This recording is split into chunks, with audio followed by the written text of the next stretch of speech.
Welcome to English Talk Center. Welcome, everyone, to today's conversation. I'm Sarah, and today I have my friend David here with me because he did something really interesting in 2025 that I want to talk about. Hi, everyone. I'm a bit nervous, actually, because Sarah's making this sound more impressive than it really is. No, I'm serious. David, last January, you told me you wanted to completely change your life. And now it's 2026, and you actually did it. That's rare. I wouldn't say I completely changed my life. I just made some adjustments. Stop being modest. You lost weight, you started a side business, you learned a new language. Those aren't small adjustments. Okay, fair point. But it wasn't some magical transformation like people think. That's exactly why I want to talk about it. How did you actually do it? What was the first thing you changed? Honestly, I stopped making big plans. Wait, what? That doesn't make sense. You had to plan something, right? Let me explain. In 2024, I made this huge list of goals. Lose 30 pounds, learn Spanish fluently, start a business, read 50 books, wake up at 5 a.m. every day. That sounds like a good list, though.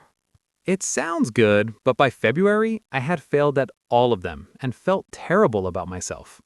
So what changed in 2025? Failed means you tried to do something but didn't succeed. For example, I failed my driving test means you didn't pass. But remember, failing once doesn't mean you can't try again. In 2025, I picked one tiny thing, just one. I decided to walk for 15 minutes every morning. That's it? Just walking?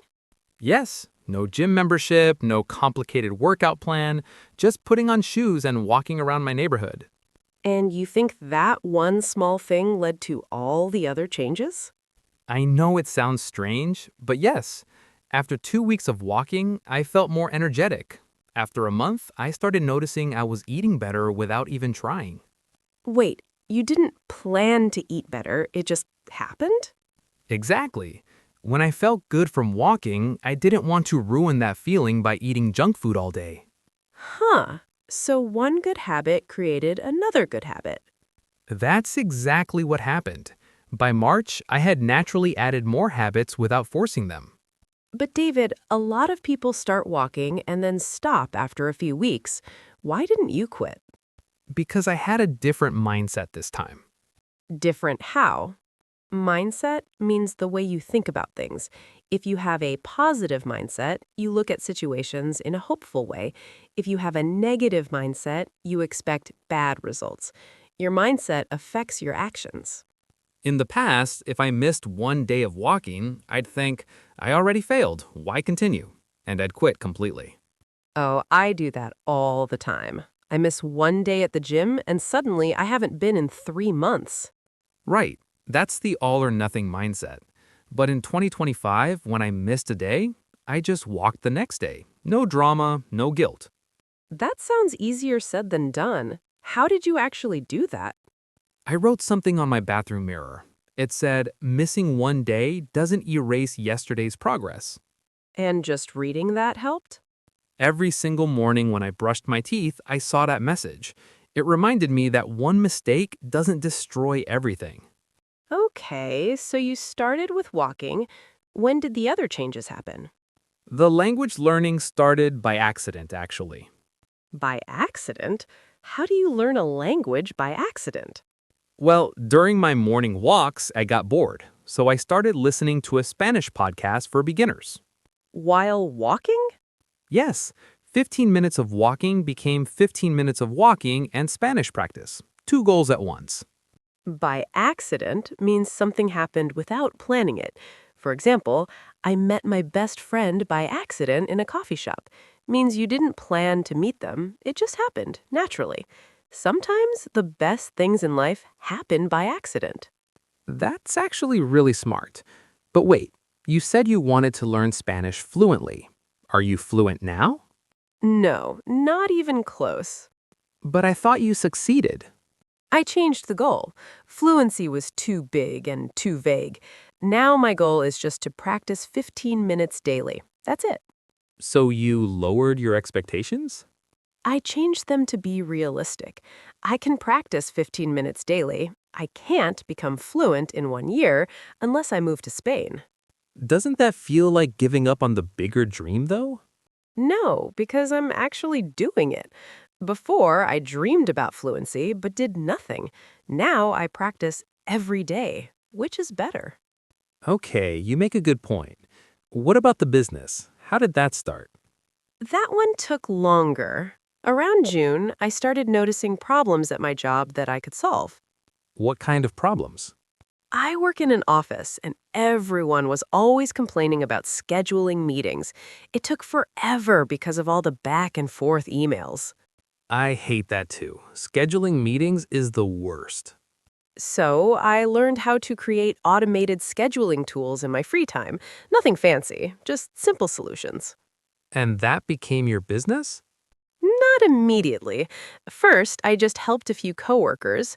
Then their friends asked me to help. By September, people were offering to pay me.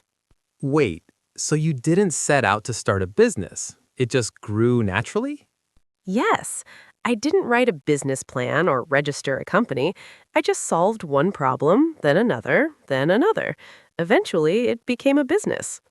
David, I have to be honest. This all sounds too easy. What about the hard parts? What about when you wanted to quit? Oh, there were many times I wanted to quit. Like when? In April, I got sick for 2 weeks. Couldn't walk, couldn't practice Spanish, couldn't work on my projects. And what happened? I felt like I lost all my progress. I was so frustrated. But you didn't quit. I almost did. I sat in bed thinking, see, I knew I couldn't maintain this. I'm back to being lazy David. That's sad. How did you get past that feeling?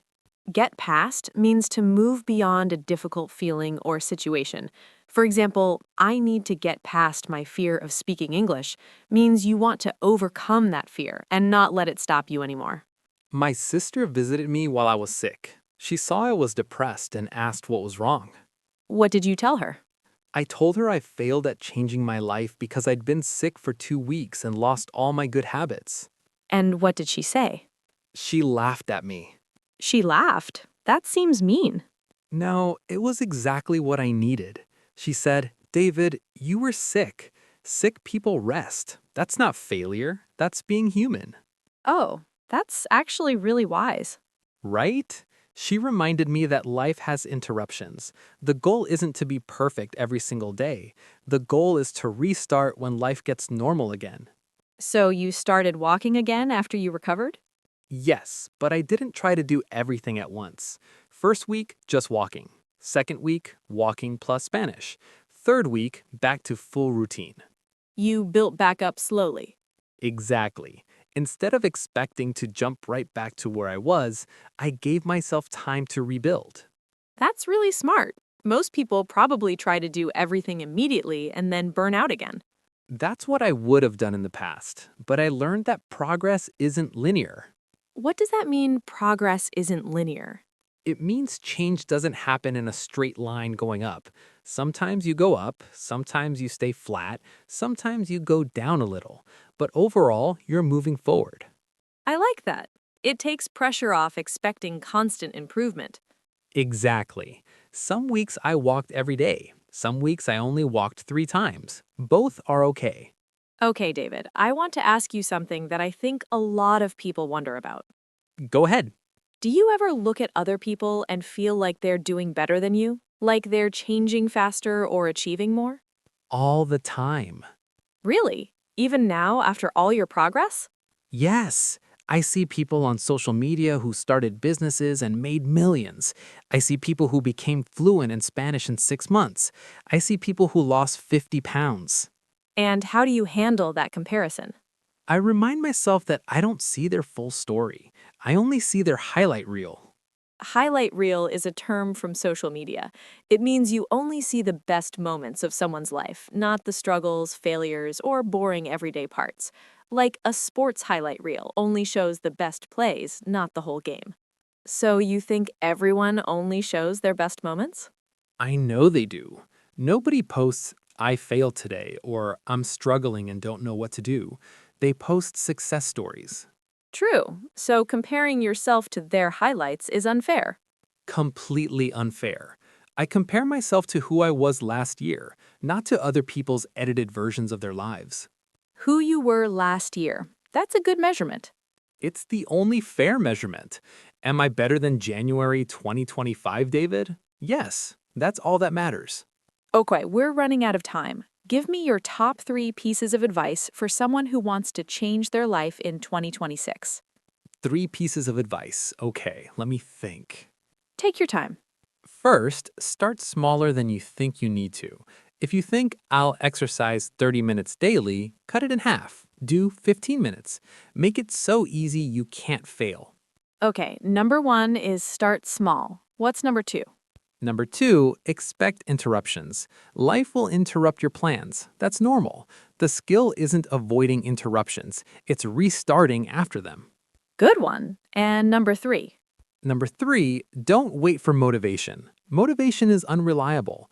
Build systems instead. What do you mean by systems? Put your walking shoes by the door. Set phone reminders. Make the action automatic, not dependent on how you feel that day. Because feelings change, but systems stay consistent. Exactly right.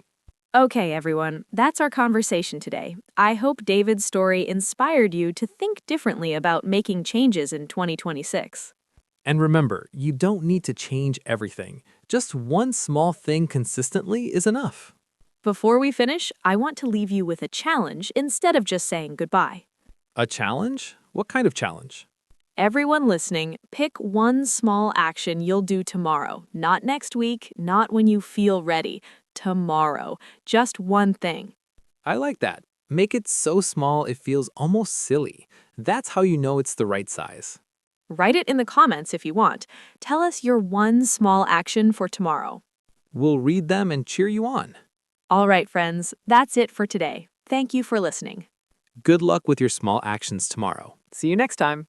Today's keywords were failed, mindset, by accident, get past, highlight reel.